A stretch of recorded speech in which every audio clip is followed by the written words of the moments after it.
When I was putting the radiator in this Mustang, I realized it didn't have these brackets here.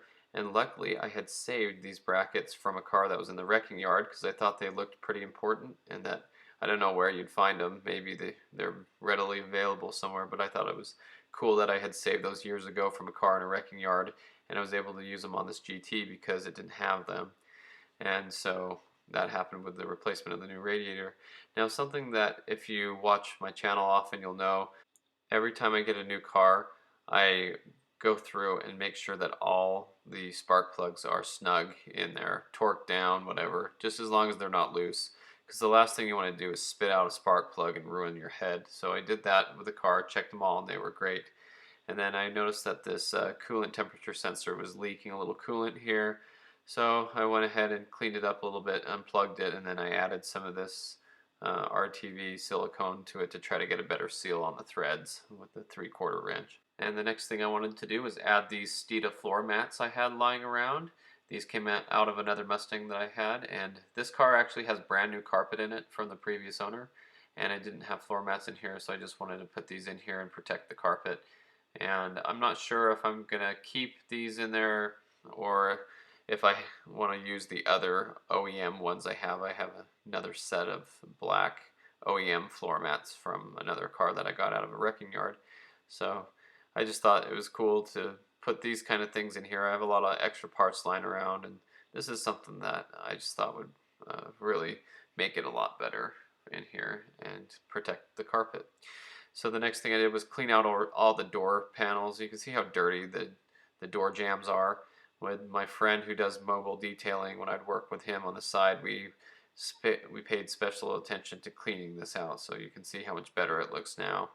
And something about this car, it might not be in the best shape, but something that it has going for it is a desert car, and there is no rust. If you look under here, there's no rust. And the VIN number sticker is still on there. It's pretty cool, because a lot of these cars are rusted out now, depending on the climate and where they are. So this car might not be in perfect shape, but it is very solid. Now, if you remember, this car has a built automatic transmission. I had that in my previous video. I talked about it a little bit, but it's a very expensive built auto, and the problem is it's out of a 99 Plus GT. So all the connections have been swapped over, but the speedometer will not work in this car because the older speedometer was gear driven and the new one is electronic, so the speedometer is never going to work on this car.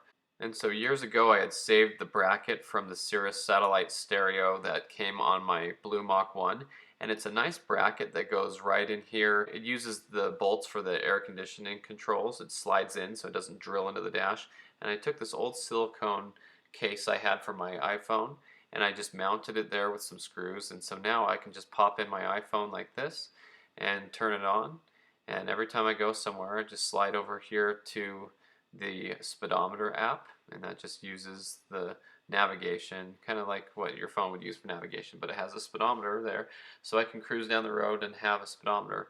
Now, it's not always accurate, and if you're in low areas, you know, it'll say that the connectivity isn't, you know, right, but it's worked good enough. And going through the flow of traffic, it does pretty well anyway. So I've driven the car to work and I got it all registered and insured and everything. I've been enjoying driving it around a little bit, and so that's really fun. And the car's cleaned up. It's a nice daily driver. Now I have more parts on the way. I have some things I'm really excited about, so stay tuned for more updates.